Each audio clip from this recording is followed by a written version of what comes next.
नमस्कार दोस्तों। राजस्थान लोक सेवा आयोग द्वारा आयोजित शिक्षक भर्ती परीक्षा का पेपर लीक आयोग से ही हुआ था और इस मामले में आयोग के सदस्य बाबूलाल कटारा की गिरफ्तारी भी हो चुकी है।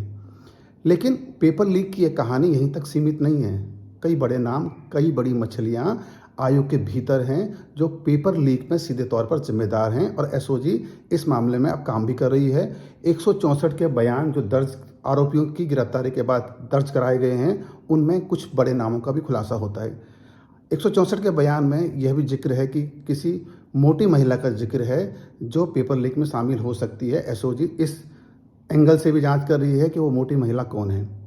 ये भी कहा जा रहा है कि जब बाबूलाल कटारा की गिरफ्तारी आयोग के सदस्य के तौर पर हुई थी और ऐसा पहली बार राजस्थान में हुआ था कि जिन्होंने पेपर बनाने में महत्वपूर्ण भूमिका निभानी है, जिन्होंने पेपर लीक में महत्वपूर्ण भूमिका निभानी है, वही पेपर लीक कर रहे हैं। मुख्यमंत्री अशोक गहलोत को 2 महीने पहले और आरपीएससी के चेयरमैन को भी 2 महीने पहले ये बता दिया गया था कि आपके एक सदस्य इस पेपर लीक में सीधे तौर पर जिम्मेदार हैं। 2 महीने की कार्रवाई के बाद, 2 महीने की जांच पड़ताल के बाद अब बाबूलाल कटारा की गिरफ्तारी हुई है। सवाल उठ सकते हैं कि 2 महीने का वक्त क्यों लिया गया। हालांकि ऐसा कहा जा रहा है कि मुख्यमंत्री को जब ये बताया गया तो उन्होंने स्वीकृति दे दी गिरफ्तारी की, उसके बाद ही कटारा की गिरफ्तारी हुई। अब एसओजी उन 164 के बयानों पर नई तरीके से काम कर रही है और मुख्यमंत्री अशोक गहलोत से स्वीकृति मिलने के बाद बड़ी मछलियों को गिरफ्तार करने की दिशा में भी आगे बढ़ रही है। ऐसा कहा जा रहा है कि 164 के बयानों में किसी हीरालाल सैनी का भी बयान है जो एक अच्छी राजनीतिक पहुंच रखते हैं।